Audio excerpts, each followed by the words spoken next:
Hello Tiger Rock, this is Bryce Bicknell.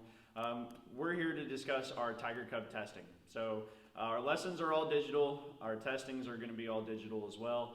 Tiger Cubs, here's your testing. Okay.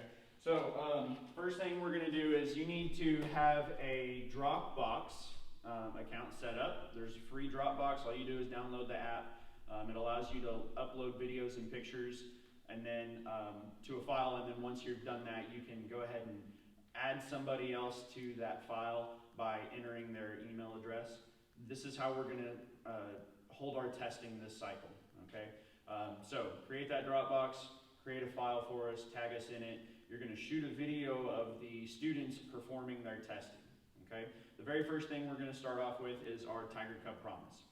So the Tiger Cub promise goes, I promise to use Taekwondo in class and to escape from strangers. I will not use Taekwondo to cause trouble. At the end of that, they're going to go into their successful 7. Their successful 7 is a phrase that we teach to each one of the different ranks in our Tiger Cub program. So the very first one is listen. Okay, the first thing that you're going to say is, what does it mean to listen? The student should reply with the 3 rules of focus. Focus my eyes, focus my mind, focus my whole body, sir. Okay. The second one is obey. What does it mean to obey? So just simply ask them, what does it mean to obey? And they reply with the right-away rule. Mom's way, dad's way, teacher's way, right away, sir. The third one is learn. What does it mean to learn? It means to, when I listen, or when I look at you, I learn twice as much. Okay, that's the phrase that we teach them. The next one is share. Okay, if you're a blue stripe, yours is share. So what does it mean to share? Sharing means my turn, your turn, take turns. Okay? If you're a brown stripe, what is patience? Patience is waiting, listening, and understanding. Okay, so simply ask them, what does it mean to have patience? Waiting, listening, and understanding. At red stripe, the next one is attitude. We talk about having a positive attitude in class, and the phrase they need to be able to say is, I think I can, I know I can, I will. And that demonstrates a positive attitude. As a black stripe, we talk about courage. The phrase they need to be able to say is, I am strong, I am brave, I have courage. Okay, so that's their successful 7. So if they're a white belt, they do listen. Yellow stripe does obey. Green stripe does learn. Blue stripe does share. Brown stripe does patience. Red stripe does attitude. And black stripe does courage. Okay. So for the next portion of the test is going to be their Taekwondo and their physical abilities. Okay. If you have a handheld target, most students should have a handheld target. If you don't, that's okay. The students can just perform to the air. Okay.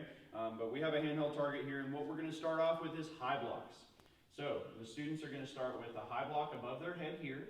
You're going to take the handheld target, make sure you're striking with the soft, flat side here. You're going to come up and down, and they're going to block with a high block, switching their hands. What we want to see is make sure they get their hand pulled back, and the blocking arm is above their head here. Okay? So that was 1. We'll do 9 more. 2, 3, 4, 5, 6, 7, 8, 9, 10. Have a little fun with them. You can kind of speed up, slow down, give them a little bit of a challenge there. Okay? The next one we're going to do is low blocks. So we've demonstrated high blocks, we'll demonstrate low blocks. We're going to have one leg in front, or you can start from a neutral position is fine too. The blocking arm crosses on top. That's one of the things that we look at, make sure that they're doing that. The arm that's blocking swings down and meets the attack to the side here. Okay? So as the striker, you're aiming for their hip, and they're aiming to stop it before it gets there. So that's 2. We'll do 3 more. 1, 2, 3, and then you do the other side. 5 on the other side. Okay? So the next thing we're going to do, that was our blocking segment. We'll do some attacks. We're going to keep it nice and simple this time. Front kicks for everybody. Okay? If you're a higher belt, a higher color stripe, we want to make sure that you are demonstrating everything as close to perfect as we can. Okay? So, sparring stance for me, sir. All right. We're going to take our back leg. One of the first things that we look at is the chamber. The chamber position is knee is up and at least belt high. The higher the knee, the higher the kick can go, the better, okay? So you can put it down. So that's the first thing we look for. The second thing we look for is where are your hands? Are your hands in guard? Okay, so make sure that we have those two things covered. After that, the third thing is we're going to strike with the ball of our foot, that section right behind your toes. Okay, so each time I count, we'll do 5 front kicks. Ready? 1, 2, 3, 4, 5. Excellent. And then we would do the other side. So we want to see 5 front kicks on both sides. The next thing we're going to do is palm smashes. Again, this is a technique that students learn pretty early on. Higher ranking students need to make sure we have a couple extra things going on in this. Okay, sparring stance for me. All right, so your hand needs to start in by your shoulder. So take that hand and pull it into your shoulder. And then we're going to push in a straight line. What I don't want to see is a hand coming around in a circular motion. It comes from your shoulder and forward. Okay? The second thing that we're going to look for is whether or not they turn their back foot and their body. The hip has to rotate. Okay? So the palm smash goes through. 1, and 2, and 3, and 4, and 5. Excellent. Okay, so now we've demonstrated a couple attacks. We're going to demonstrate a stance and how to use that stance. So the next one is a sitting stance. Mr. Glasgow, if you'll stand right here and face that way for me. Yes, sir. Getting a big sitting stance for me. Excellent. So here's the things that we look for in our sitting stance. Your toes have to point straight to the front. Your knees are bent. And your shoulders are directly over your hips. From there, we're going to make our hand into a fist. Okay, and I'm going to get close for this one so you guys can see the motions. The first thing we're going to do is have our hand out to the side like this, our fingers out.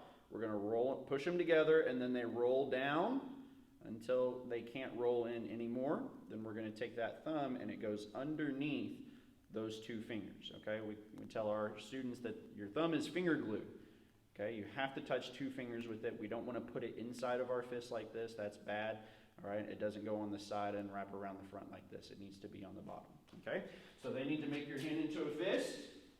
And then we're going to do 5 punches. Turn face me, sir. Yes, sir. 5 punches. We're going to look for retraction hand and how fast we're punching. This is your speed section. Ready? 1, 2, 3, 4, 5, 6, 7, 8, 9, 10. Excellent job. Feet together. Yes, sir. Okay. And then we'll do some balance and coordination drills, okay? So the next one is going to be balancing on one leg. So you're going to pick one side and we're going to try to balance on it for 5 seconds. Your goal is to have your knee up in that chamber position for your front kick at least belt level. At least belt level. The higher you can go, the better. All right, that's 5 seconds. Down, let's do the other side. Pick it up, balance. A little hopping is okay, not a problem. What we don't want to do is we don't want to fall over like that, all right? So try to eliminate the wiggles. Okay, the next thing we're going to do is some tuck jumps. All right, so we're going to bend and jump and tuck both of those knees up. You can kind of say it's like a chamber for a front kick with both feet at the same time. If he were to extend his leg from there, he would be doing 2 front kicks. Okay, so one more tuck jump. Ready, go. And go. And go. And go. Excellent job. Okay, so now we're going to have a little bit of fun. We want this to be a good experience and fun for everybody. All right, parents, this is your chance. If you have a handheld target, we're going to make them do some duck jump move. All right, we want to see them do some duck jump move. So you're going to take the target. They're going to face you. You're going to have the target so where you can hit them in the head. You're going to swing it, and you're going to say duck. When you say duck, they bend their knees. Ready, duck? He's excited about this. Then I'm going to swing at his feet, and he's going to do a tuck jump just like we just practiced. Tuck. Excellent. And then I'm going to try to hit him on the top of the head, and he's got to move one way or the other. Move! Boom, just like that, all right? And you can go through 3 or 4 or 5 or 100 times, however much energy they have. All right. Okay, and that's going to end our Tiger Cub testing. Okay. Again, it shouldn't take too terribly long. Create a video for it. We'll get you more information about submitting that into Dropbox at a later time. But that's our Tiger Cub testing. Thank you guys for watching.